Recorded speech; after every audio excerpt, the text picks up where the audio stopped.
Here with more on Alphabet's fourth quarter, we have D.A. Davidson, head of technology research. That's Gil Luria. Gil, it is great to see you. So listen, this stock fallen hard here, about 7% in the after hours.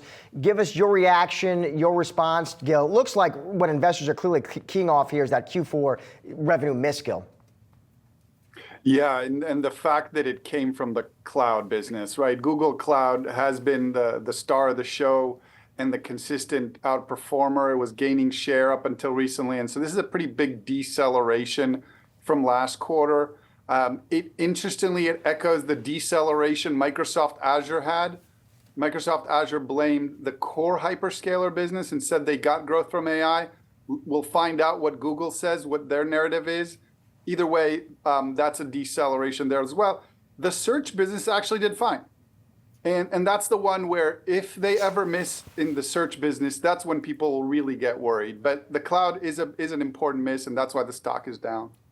And so if we can extrapolate from Microsoft, as you said, we don't know what Alphabet is going to say.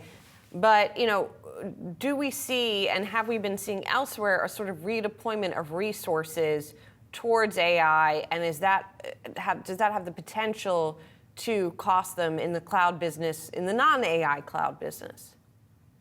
Well, that's what happened with Microsoft. Microsoft, in fact, was pretty clear about the fact that because they were so focused on the AI and the AI investments, and they took those resources from other businesses, they're paying the price for it now with decelerating revenue, significantly decelerating revenue in the rest of their Azure business. It's interesting to hear, we don't know yet if that's the case with Google, but if that is the case, again, there's maybe a reconsideration of the overinvestment these companies have made in the data center build out, in the AI build out. And to your point, especially in the light of new models now being 93, 97% more efficient, so 20 to 30 times more efficient, do you really need to build out your infrastructure this quickly? So, Gil, on that point, when Alphabet tells us here they see 2025 CapEx about $75 billion, does that roughly line up, Gil, with what you were expecting to hear? That's still very significant growth over what they'll have invested last year. So that is very aggressive growth. They haven't had a lot of time to react to Microsoft saying they're going to grow their CapEx less. They haven't had a lot of time to react to the very rapid advancements in the AI models over the last couple of weeks. So that may be an upper bound for CapEx in spite of the fact that it does represent significant growth. So I guess the question is it too much? And if these companies start to come out and say, we don't need to spend this much, will that be good news or bad news for investors?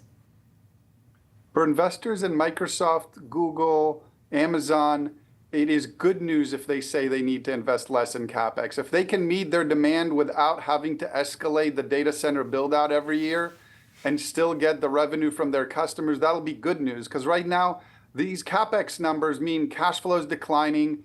They mean they're going to have a drag on margins going forward.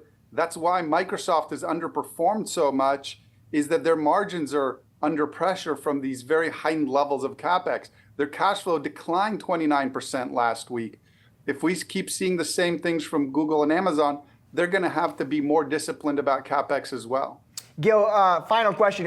You have a neutral on this name, Gil. Why are you on the sidelines with Alphabet, and what would you need to see to get more bullish? Alphabet's management is sitting on incredibly valuable assets, but it's a conglomerate.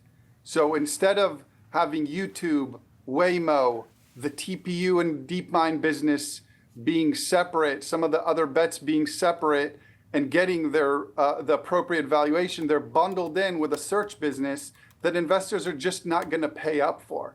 So the overall Google will continue to get search multiples even on those other exciting businesses unless they decide to spin them out, which currently doesn't look like they have a plan to do. It does not look that way. Gil, great to catch up with you and get your instant reaction here. Really appreciate it. Thank you.